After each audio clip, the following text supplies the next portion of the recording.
The notorious Terry D. lawsuit had a significant impact on the juvenile correction system in Oklahoma. Laura Choate experienced the tragic events that happened during her time when the institutions violated her rights. I was abused, and my mother was a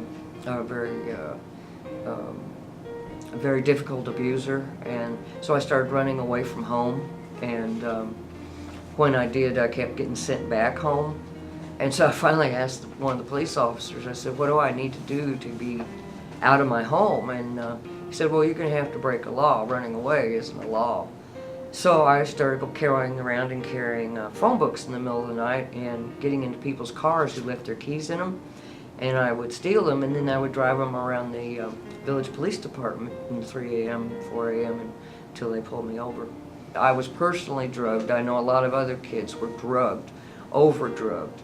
I know the beatings, the tying up, the chains and things that they used on us to hog tie us are totally illegal. And when the institutions were given over to the adult system, they were deemed unfit for human habitation, even though we had been living in them for years. And they had to be upgraded for adults who do have, and were considered having, constitutional rights. Choate says children were treated more like property than human beings. We were warehoused. We were treated like less than human. We were told we had no constitutional rights. And then we were utilized as, and kids were utilized at other institutions for profit prostitution. They were drugged, taken to motels, and the gentlemen of the town would come and pay their fee to the staff person at that institution to spend time with the girls and boys. Within the state system, kids were treated worse than animals. And I think it's kind of carried on throughout the years that children are third-class citizens, if nothing. Choate says she helped the prosecution during the Terry D. lawsuit. Choate has turned her attention to helping children who now deal with her past dilemma. I served on the original board for the Oklahoma Institute for Child Advocacy.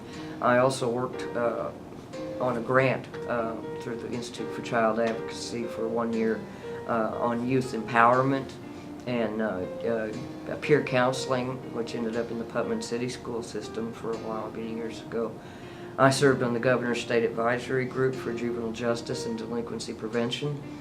I did a lot of speeches. I went around telling my story, the horror stories, which is what people wanted about how the institutions treated us. So many things now are much more transparent.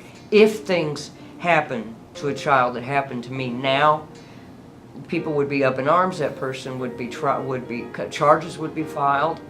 You know, a lot of things like that. And it's always going to be a growth. It's always going to be a growth based on what we have going on. Now 36 years removed from the lawsuit and the events that transpired, it's important we remember, reflect, and remain ready to assist our leaders of tomorrow.